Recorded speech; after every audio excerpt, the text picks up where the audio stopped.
Hey guys, तो क्या आप सबको पता है कि कुछ लोग हमेशा किसी भी जगह पर नॉर्मल लोगों से हट कर क्यों स्टैंड आउट कर लेते हैं और ऐसे लोग किसी भी जगह पर जाएं इनको लोगों से अटेंशन मिल ही जाती है या फिर इनको ये पता होता है कि लोगों से अटेंशन कैसे लेनी है। और अगर सीधे सीधे बोले तो फिर इन्हें खुद को अच्छी तरह से लोगों के सामने प्रेजेंट करना आता है। ऐसा इसलिए क्योंकि इनमें कुछ ऐसी क्वालिटीज होती है जो कि आपको कभी भी किसी नॉर्मल पर्सन या फिर किसी एवरेज इंसान में देखने को नहीं मिलेगी। और मैं चाहता हूँ कि ये सारी की सारी यूनिक क्वालिटीज जो कि हर इंसान में नहीं होती वो क्वालिटी आप में हो और फिर आप भी किसी भी जगह पर स्टैंड आउट कर पाओ। So lesson number 1, commanding personality.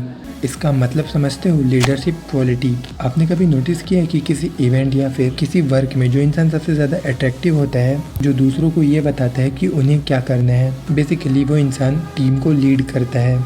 और फिर जब आपके आसपास के सारे लोग आपके अकॉर्डिंग चलते हैं, उन सभी लोगों में से सबसे ज़्यादा पावरफुल पोजीशन पर चल देते हो। और फिर जब आप सबसे ज़्यादा पावरफुल पोजीशन पर खड़े हो तो फिर लोग आपसे अट्रैक्ट क्यों ना हो। लेसन नंबर 2, कॉन्फिडेंस इज की। आप दुनिया की किसी भी जगह पर चले जाओ, विदाउट कॉन्फिडेंट लोग आपको हल्के में ही लेंगे। और जो रियल कॉन्फिडेंट होता है ना, उसके लिए आपको कुछ भी फेक करने की ज़रूरत नहीं होती। जो रियल कॉन्फिडेंट होता है वो आपके अंदर से आता है और वो लोगों को दिख जाता है कि आप में भी स्ट्रेंथ है। जैसे आपको किसी से बात करने पर यह समझ में आ जाता है कि वो इंसान नर्वस हो रहा है, बिल्कुल वैसे ही आपका कॉन्फिडेंस आपके बिना कुछ बोले लोगों को आपकी स्ट्रेंथ बता देता है। सो बी कॉन्फिडेंट, बट ये याद रखना कि वो कॉन्फिडेंट फेक नहीं होना चाहिए, क्योंकि जो रियल कॉन्फिडेंट होता है वो आपके अंदर से आता है। और उस रियल कॉन्फिडेंट को लाने का जो सीक्रेट है उसके बारे में मैंने इस वीडियो में बात करी है और इस वीडियो में आपको कॉन्फिडेंट का सारा गेम समझ में आ जाएगा।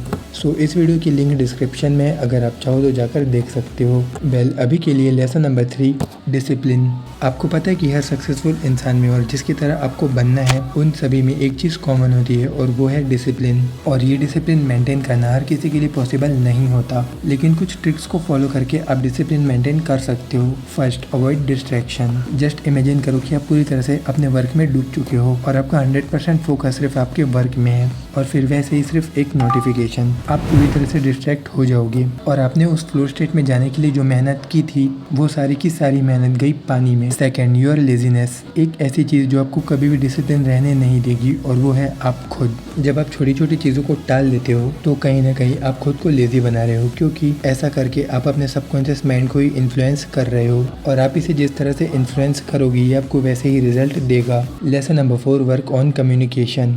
आपके जो वर्ड्स होते हैं ना, जो भी आप कहते हो वो कहीं ना कहीं सबकॉन्शियसली आपको अफेक्ट करते हैं। वेल, अगर सीधे सीधे बोले तो फिर आपके वर्ड्स में इतनी ज़्यादा पावर होती है कि वो आपकी लाइफ कैसी होगी ये डिसाइड कर सकती है। और तभी आप हर वीडियो में ये सुनते होगी कि पॉजिटिव रहो, पॉजिटिव सोचो। तो इसके पीछे का रीज़न यही है। तो आपको एक अच्छा कम्युनिकेटर बनने के लिए आपको अपनी कम्युनिकेशन में से कुछ नेगेटिव चीज़ें निकालनी होगी। मुझसे ये नहीं होगा या फिर मैं ये नहीं कर पाऊँगा, हर बार बार बार सिर्फ मैं ही क्यों, और भी काफ़ी सारे नेगेटिव वर्ड्स हैं जिन्हें आप जाने अनजाने में ना जाने कह देते हो। और ट्रस्ट में, इन नेगेटिव वर्ड्स का इफेक्ट आपकी लाइफ में आपके ऊपर होता ही है। वेल, ये तो हुआ कि आपको क्या कंट्रोल करना है, लेकिन अब आते हैं कम्युनिकेशन स्किल पर। अपनी कम्युनिकेशन को और भी ज़्यादा अच्छी करने के लिए नए लोगों से जाकर मिलो और उनसे फ्रेंडशिप करो। ये अपनी कम्युनिकेशन अच्छी करने का सबसे बेस्ट तरीका है। ये चीज़ आप जितनी ज़्यादा करोगे उतना ज़्यादा आप में कॉन्फिडेंट आएगा और आप ये सीखोगे कि लोगों के सामने कैसे बिहेव करना है। और एक अच्छा कम्युनिकेशन आपको आपकी लाइफ के हर एस्पेक्ट्स में हेल्प करेगा। Lesson number 5, control your emotions and body language.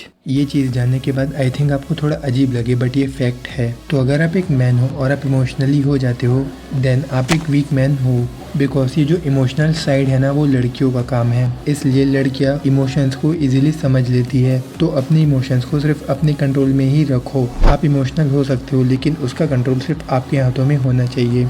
कभी आपने नोटिस किया कि जब भी आप नर्वस होते हो तो आप ऑटोमेटिकली एक क्लोज बॉडी लैंग्वेज बना लेते हो और इस क्लोज बॉडी लैंग्वेज से ये क्लियरली नज़र आ जाता है कि आप कितने ज़्यादा वीक हो। तो इन दो चीज़ों को कंट्रोल करना सीखो। Lesson number 6, set realistic goal. I know कि बड़े सपने देखने चाहिए और उनको पूरा करने के लिए हार्डवर्क भी करो, लेकिन अगर आप रियलिटी में आकर और थोड़े से प्रैक्टिकल होकर देखो तो फिर लोग आपसे मोटिवेशन के लिए बड़ी बड़ी बातें करेंगे ही, लेकिन आप ये समझो कि ऐसे किसी की 4 बातों से मोटिवेशन में आकर कोई भी डिसीजन ले लेना गलत है। आप अपने सोर्स देखो, आपका गोल रियलिस्टिक और प्रैक्टिकल दोनों होना चाहिए। अगर आपको ये दोनों चीज़ें क्लियर है और अगर आपको ये स्ट्रांगली बिलीव है कि आप कर लोगे देन आप कर लोगे, लेकिन कभी भी मोटिवेशन वीडियोस की बातों में आकर रियलिटी से दूर नहीं होना। Lesson number 7, your fitness. एक अच्छी फिजिक्स से जो आपको कॉन्फिडेंस मिलता है ना उसका कोई कंपैरिजन नहीं है। क्योंकि आपने उसे अपनी मेहनत से अचीव किया है। और एक अच्छी फिजिक हर एक इंसान का सपना होती है, इसलिए अगर आपके पास एक फिट बॉडी है तो कई बार लोग आपसे अट्रैक्ट हो जाते हैं। वर्कआउट करने से आप मेंटली और फिजिकली दोनों तरह से स्ट्रांग होते हो, और अगर आपको कुछ बड़ा अचीव करना है तो फिर आपको इसकी ज़रूरत भी है।